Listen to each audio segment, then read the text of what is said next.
engineers, architects, and planners. Obviously, as we look at the numbers as we go forward, we'll realize that this is a very minuscule component if we are likely to harbor any aspirations of achieving the staggering requirement for real estate over the next 10 years. Now let's look at the supply, let's look at the supply side. So as on date, we have about 533,000 civil engineers.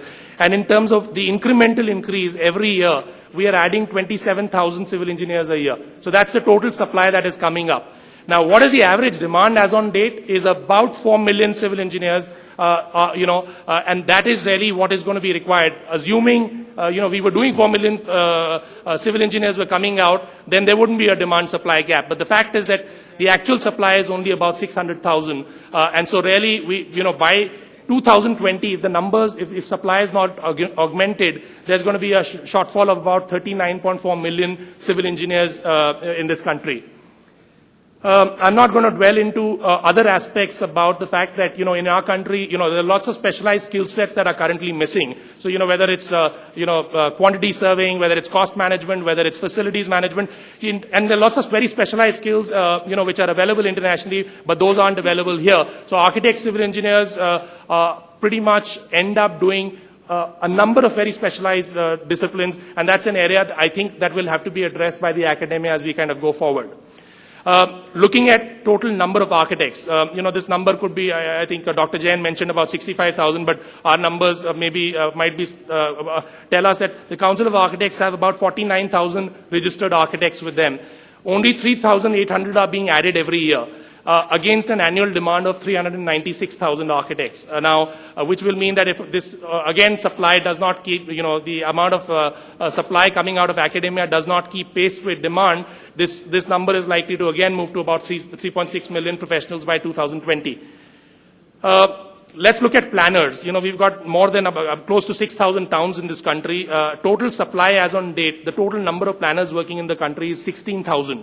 That's the total number till date. How many do we add every year? 616.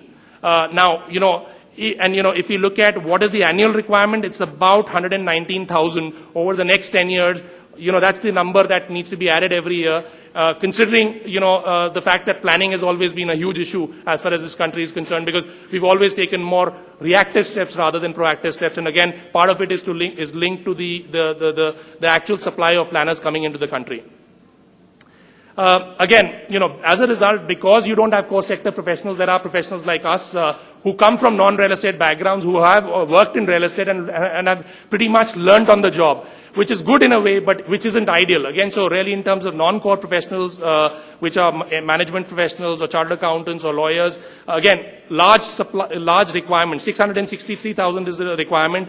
Are the numbers as on date. That's likely to go up to 790,000 by 2020. And again, the numbers are there for chartered accountants, lawyers, and other skills. It's all there in the report, so I'm not going to dwell too much on the non-core professionals.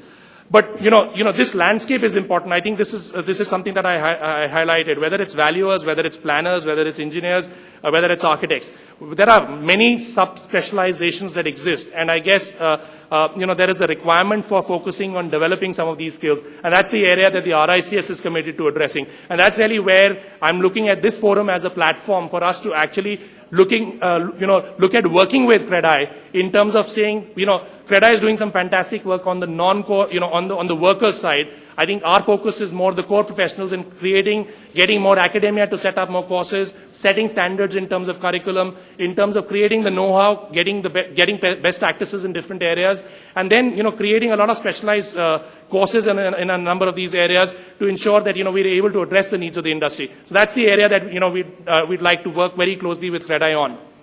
I talked about specialized skills. So there are, in terms of quantity surveying itself, 3-4 years back, I thought everything used to be done by architects. So all cost estimations were done by architects, which is not bad. But what I'm saying is there is a specific requirement and a lot more demand for quantity surveying as a profession. I looked at the numbers, as on date, there's a requirement of about 70,000 professionals, and that number is likely to go up to 97,000 by 2020.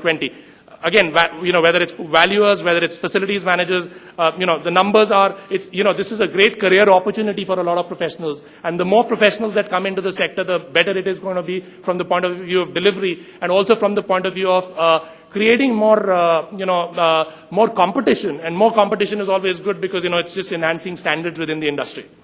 But obviously, just focusing on specialized skills, we do need sustainable planning, we do need sustainable engineering, we do need sustainable architecture. These are specializations in themselves. So, our focus is going to be to work on creating some of these specializations and working with academia and through the RICS itself. And the numbers are there in the report, so I'm not going to dwell on the report, on the numbers, but we'll be more than happy to share this with, all participants at the forum, at the convention. But just summing up, really, what is the requirement? 95 billion square feet is what should be built over the next 10 years, given everything that should happen.